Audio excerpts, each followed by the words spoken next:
di permukaannya itu 6.000 derajat, 20.000 derajat Celcius. Di dalamnya walau alam islam, saya tidak tahu bagaimana cara menghitungnya. Ya, kok ada mereka punya kesimpulan begitu? Tapi yang pasti ini amat sangat panas. Dengan jarak 150 juta kilometer dari permukaan bumi saja kita bisa rasakan bagaimana sengatan panas matahari itu. Lalu bagaimana kalau dia didekatkan sampai 1 mil? Tetapi Rasulullah SAW mengatakan bahwa manusia di padang mahsyar diciptakan dengan desain yang sangat khusus, yang tidak bisa meleleh, tidak bisa hancur. Bahkan desain itu bukan sekedar fisiknya kuat, tetapi beberapa indera atau panca indera yang dimiliki manusia itu juga mengalami perubahan. Misalnya Allah Subhanahu wa taala mengatakan di dalam Al-Qur'an, "Fakashafna 'anka ghita'aka fabasaruka al-yawma hadid." Pada hari itu kami singkap menutup matamu sehingga pandangan matamu pada hari itu sangat tajam sekali. Para ulama menjelaskan dengan ayat ini ya, bahwa nanti di akhirat kita akan bisa melihat kayak apa yang namanya iblis, jin, segala macam yang namanya setan dari kalangan jin. Yang di Indonesia ini namanya banyak sekali. Ada buku ensiklopedia setan di Indonesia. Itu jumlahnya lebih dari 300 ya. Kalau memang yang seperti itu ada, nanti kita akan menyaksikannya pada hari kiamat dengan mata kepala kita. Fakasabna angka gitu apa? Kenapa sekarang kita nggak bisa lihat setan? Karena di mata kita ada penutup. Penutup ini akan dicabut oleh Allah nanti pada hari kiamat, sehingga dengan sangat jelas kita bisa menyaksikan. Fakasabna angka gitu apa? Fabasarukal yawma hadid, sehingga pandangan matamu pada hari itu sangat tajam sekali. Kita bisa melihat makhluk-makhluk yang di dunia tidak terlihat. Bukan cuma mata kita yang tajam, penciuman kita. Di dunia kita mencium bau masakan paling jauh berapa meter? Mencium bunga, mencium parfum, mencium bau busuk, berapa meter kita mau menciumnya? Tetapi di akhirat kelak bau surga 500 perjalanan, 500 tahun perjalanan bisa kita cium bau. Betapa tajamnya hidup kita. Telinga kita, suara api neraka yang jaraknya sangat jauh itu sudah bergemuruh di telinga kita. Ya. Inilah salah satu bentuk unik penciptaan manusia. Hal menarik pada peristiwa pada mahsyar adalah bahwa bentuk rupa dan model manusia itu sangat berbeda dengan bentuk dan rupa model manusia waktu di dunia. Dengan wajah-wajah bapak semacam ini, kalau ada di Arab Saudi bisa ditebak, ini mesti Indonesia. Gitu kan? Bapak ibu yang pernah ke Mekah bisa tebak, ini orang Mesir, ini orang Cina, ini orang Eropa, ini orang Turki, ini orang Arab, ini orang Afgan, ini orang Irak. Kenapa kita bisa melihat ini semua, Pak? Ya, berdasarkan ciri-ciri fisiknya, warna kulitnya, suaranya, mimik wajahnya. Maka di akhirat semua tidak berlaku. Allah Subhanahu wa taala mengatakan di dalam surat Al-Zalzalah, A'udzu billahi minasyaitonir rajim, idza zulzilatil ardu zilzalaha wa akhrajatil ardu asqalaha wa qala al-insanu ma laha yawma idzin tuhaddisu akhbaraha bi anna rabbaka awhalaha yawma idzin yasdurun nasu ashtata.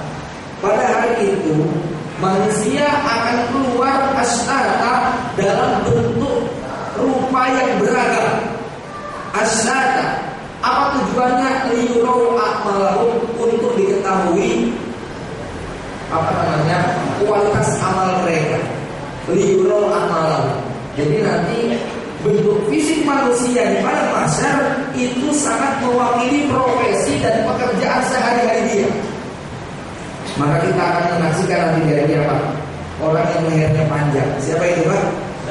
Muadzin. Kita akan menyaksikan seseorang yang bahunya salah satunya jatuh ke bawah. Siapa itu?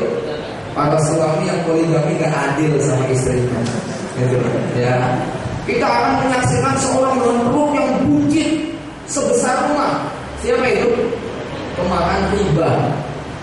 Hari ini kita melihat pelayan-pelayan bank cantik menarik, ya. Tetapi kalau mereka tidak bertobat dari dosa mereka memakan harta riba, satpam-satpamnya mungkin gagah-gagah, pegawai-pegawainya ganteng-ganteng, tetapi Tetapi kalau mereka tidak bertobat dari profesinya memakan harta riba, pada hari kiamat kelak nanti Allah akan ubah perutnya sebesar rumah sehingga mereka berjalan dengan perut. Ya, ular jalan dengan perut cakep Pak. Kalau manusia jalan dengan perut, itu ya. Kayak apa bentuknya? Karena saking besarnya perut mereka. Allah akan merubah para penguasa yang sombong diganti dengan semut-semut kecil, diliputi dengan kehinaan.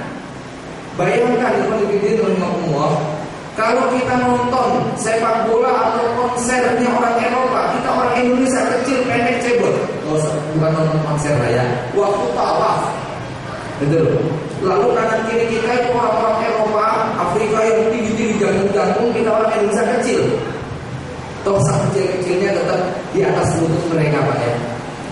Tetapi Rasul mengatakan orang-orang yang di dunia itu sombong, congkak, menolak kebenaran akan diubah menjadi 600 sabir, semut-semut kecil yang diliputi dengan kehinaan, betul-betul tidak punya rasa percaya diri sama sekali.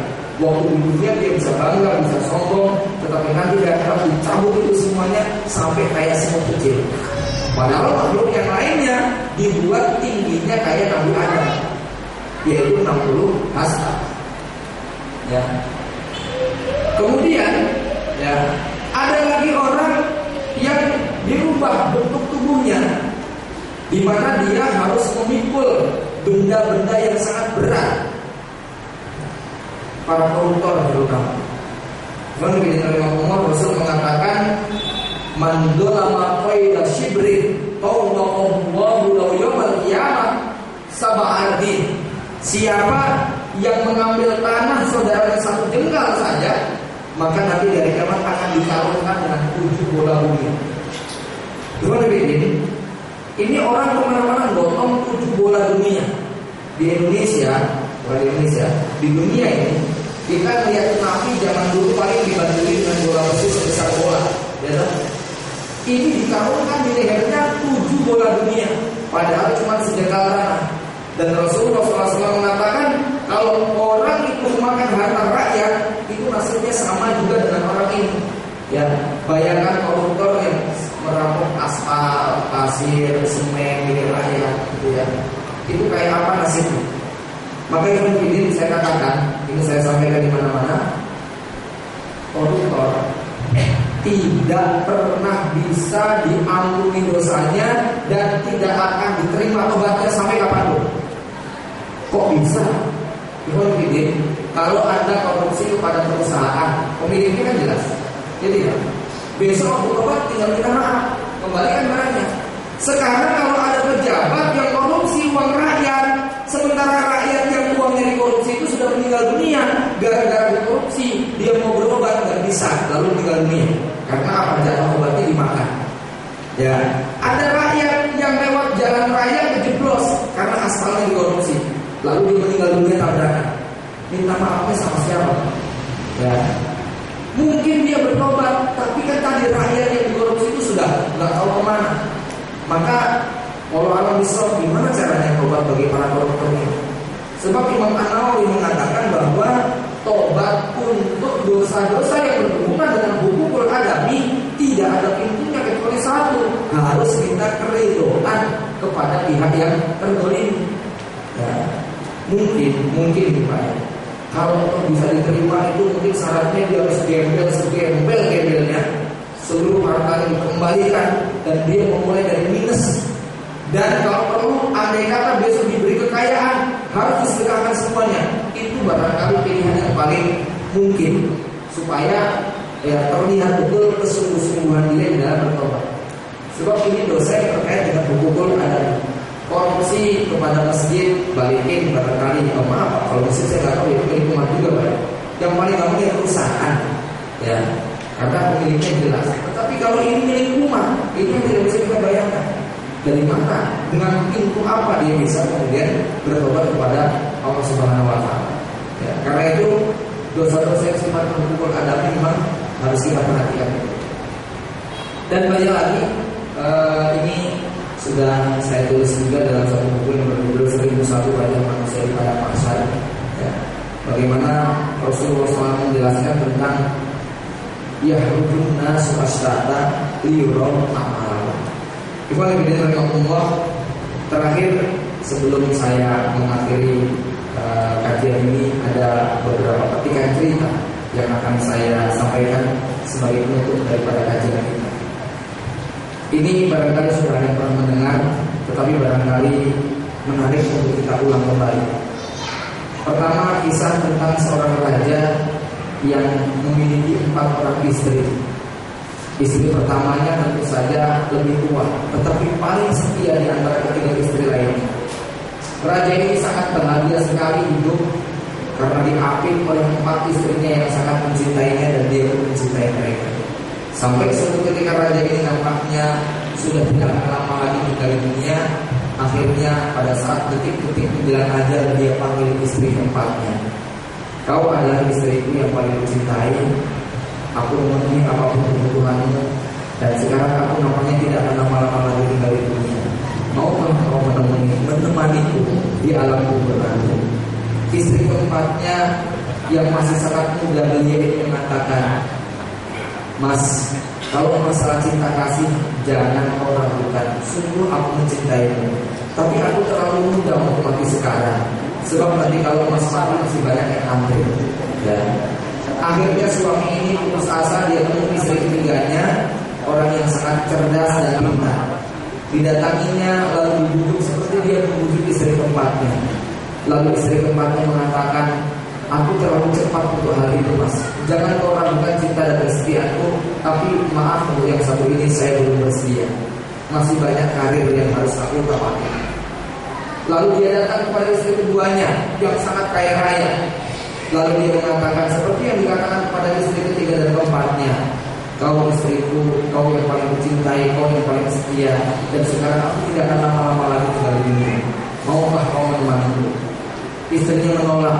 Terjadi perdebatan yang sangat panjang sampai akhirnya istri mengatakan, sudahlah Mas, ini kita tidak akan selesai berdebat.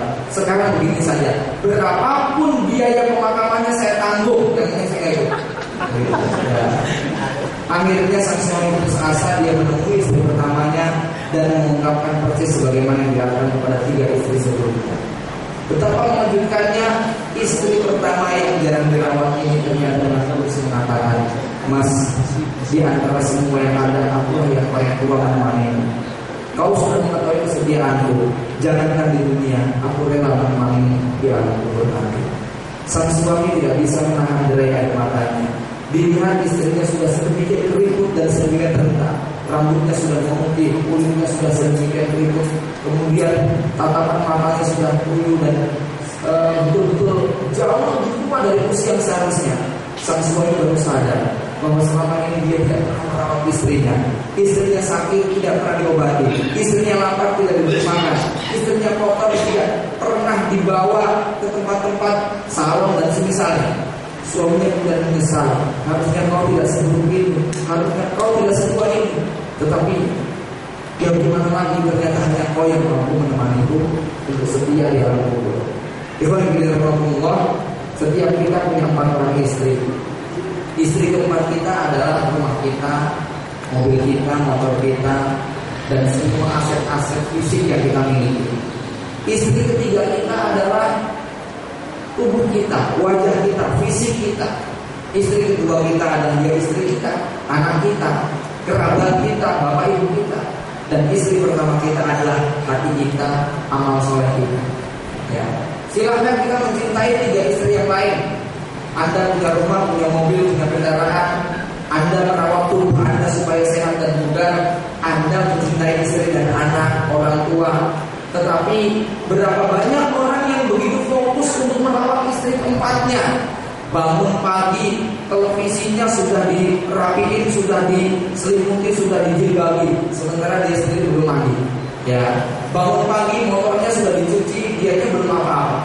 Sibuk sekali dengan urusan dunianya 24 jam. Kalau kita lihat manusia yang sedang jalan-jalan itu, terutama di kota-kota besar Pak, seperti Jakarta, Anda bisa menyaksikan 24 jam waktu mereka itu apa? Hanya mencari kesenangan dan mencari dunia.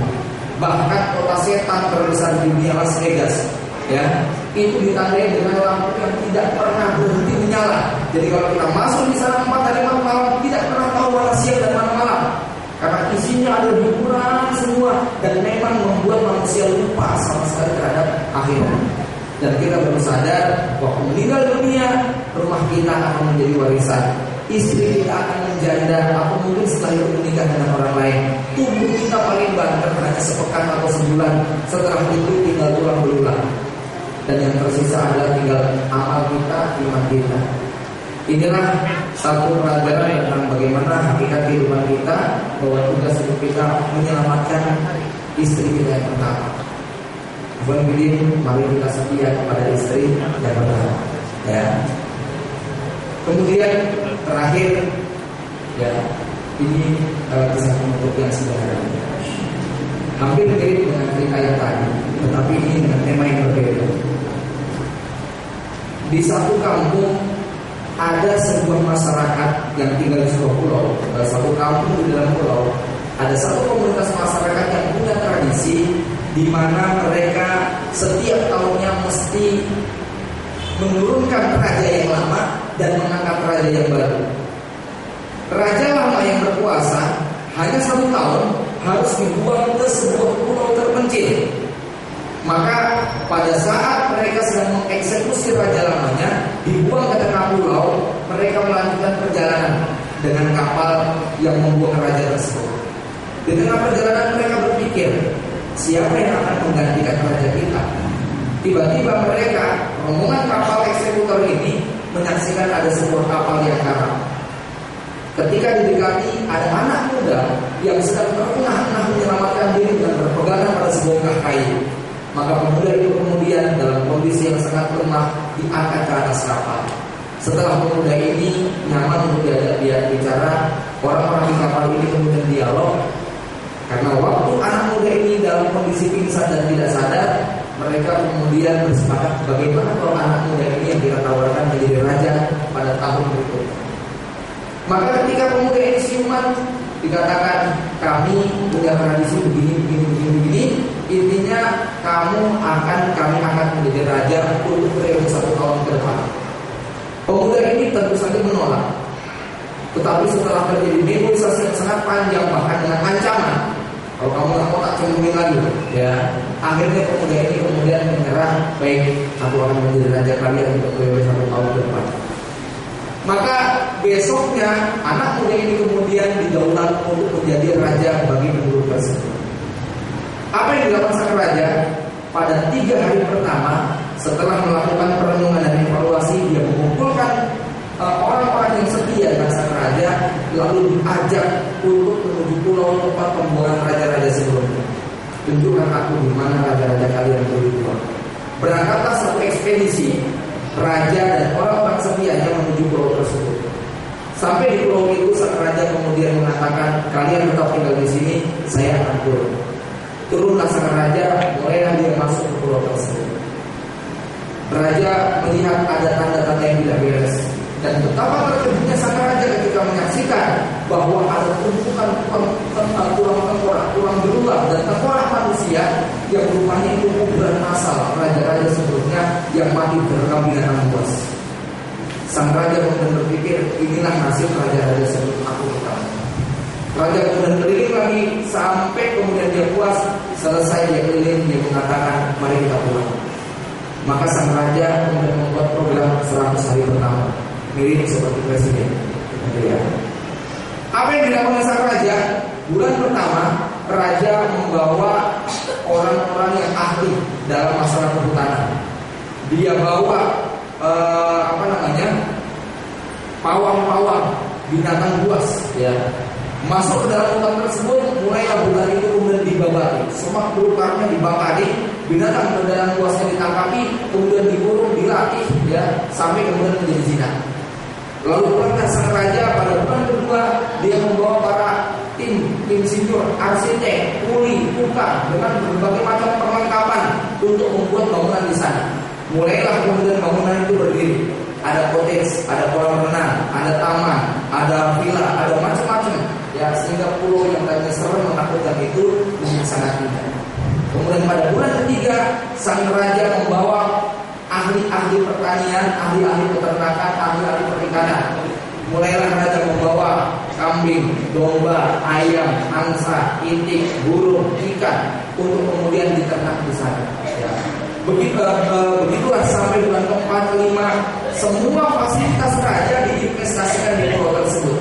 Pada bulan ke-9 raja kemudian memanggil anak buahnya kemudian mengatakan, saya pengen lengser sekarang. Mereka protes, tidak bisa. Kesepakatan kita 12 bulan. Negosiasi sangat panjang, akhirnya ya sudah, baiklah saya akan menyelesaikan tugas saya selama 12 bulan.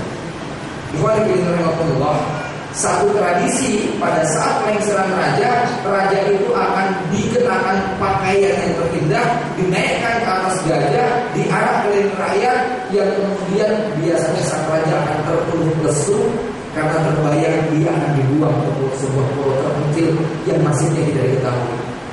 Berbeda dengan raja muda ini, maka waktu dipakaikan pakaian yang indah, dinaikkan ke atas gajah, diarak keliling rakyat, dia terbara pesona, ya, dada-dada, tersenyum.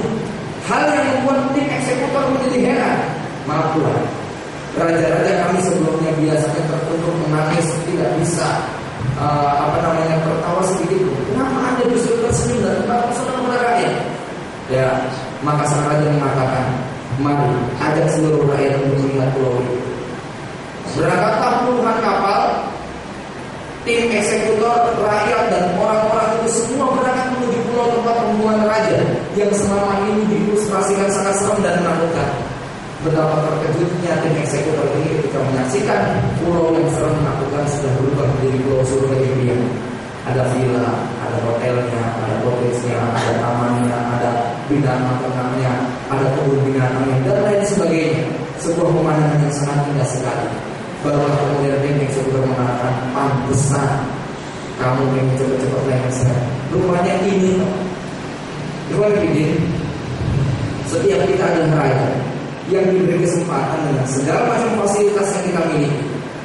Cerita ini pernah saya sampaikan di Polres di hadapan banyak polisi dan tentara. Saya bilang, Anda semua adalah raja. Jabatan, pangkat, kedudukan, harta yang Anda miliki seperti raja tadi. Kalau raja-raja ini tidak memanfaatkan semuanya untuk membangun kampung akhiratnya, maka kita akan berakhir dengan kesedihan pada saat diusir untuk dipaksa masuk ke kampung akhirat. Kenapa kita semuanya nangis waktu menjelang kematian? Karena memang kampung akhirat kita masih berbentuk hutan semak belukar yang banyak binatang buasnya. Kita belum mampu membayangkan kampung itu seperti surga yang sangat indah. Itulah kenapa orang-orang kafir sangat ketakutan ketika dijemput oleh kematian, sementara orang-orang mukmin sangat rindu sekali dengan kematian. Ada seorang syekh di Syria namanya Syekh Marwan Hadid yang dipenjara oleh rejim yang sangat bengis sekali, yaitu Jamal Abdul Nasir. Pada waktu dia dipenjara dan divonis hukuman mati, ada seorang ulama yang mengatakan, apakah engkau tidak takut terhadap revolusi rakyat karena engkau akan membunuh Syekh Marwan Hadid? Tiba-tiba sang presiden mengatakan, oh begitu ya, baik, kalau begitu batalkan. Ya, akhirnya Syekh Marwan Hadid dibatalkan dari hukuman mati.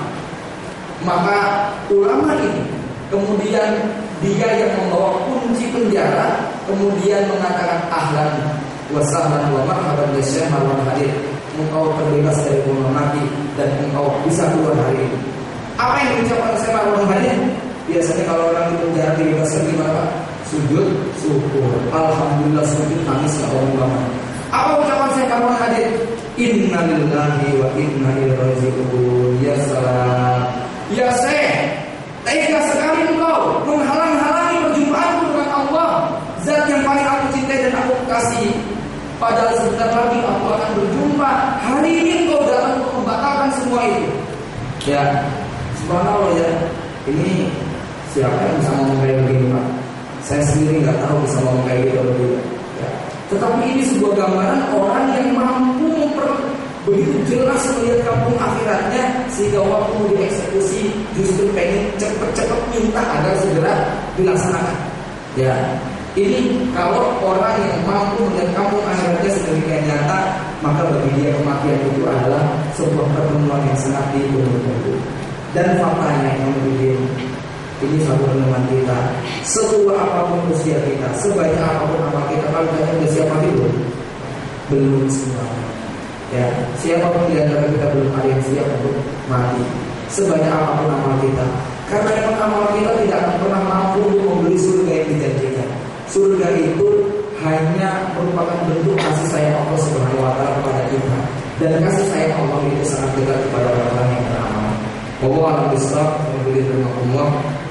Mudah-mudahan kajian ini memberikan satu siraman untuk diri kami dan semua sekalian, dan kita dikarunia Allah Subhanahu wa taala kemampuan basirah sedemikian nyata melihat kampung akhirat kita, sehingga kita sangat rindu kepada perjumpaan Allah Subhanahu wa taala. Aku qouli hadza wa astaghfirullah wa lakum. Waktu saya kembalikan kepada moderator. Assalamualaikum warahmatullahi wabarakatuh. Jazakumullah khairan kepada Ustaz Abu Fatih Al-Badani yang sudah menjelaskan secara jelas kepada kita semua perjalanan dan tahapan-tahapan kita untuk menuju akhirat. Ini nampaknya habis acara ini sudah nggak takut mati semua, malah rindu karena dengan keimanan yang penuh. Kemudian untuk sesi berikutnya adalah tanya jawab. Kita sediakan untuk 3 pertanyaan awal. Sebelum nanti kita bagi-bagi buku yang nantinya seperti biasa Ustaz akan bertanya, kemudian saya akan menjawab, akan dikasih materi. Tapi sebelum itu kita kasih untuk para pendengar untuk bertanya dulu untuk 3 pertama. Jangan bertanya Pak. Satu lagi. Dari sini. Sebutkan nama, alamat, kemudian pertanyaan.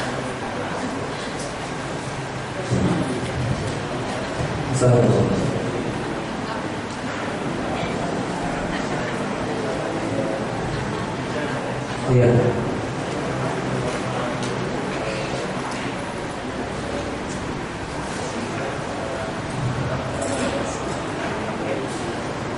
Iya.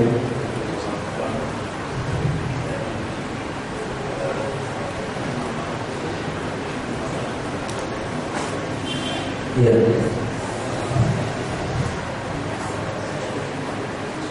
Iya.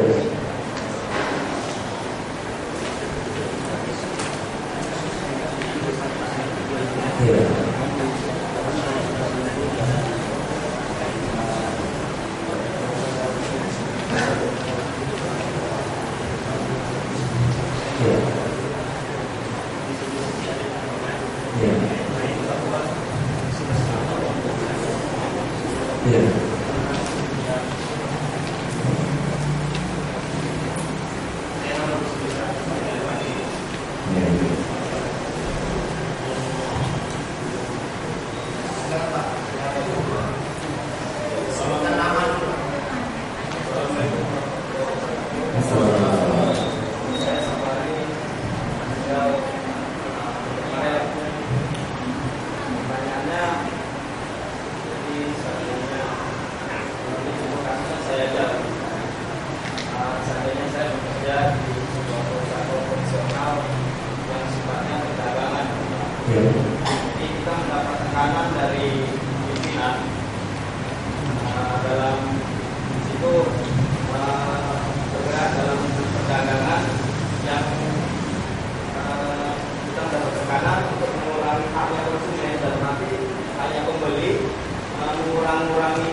Dosanya itu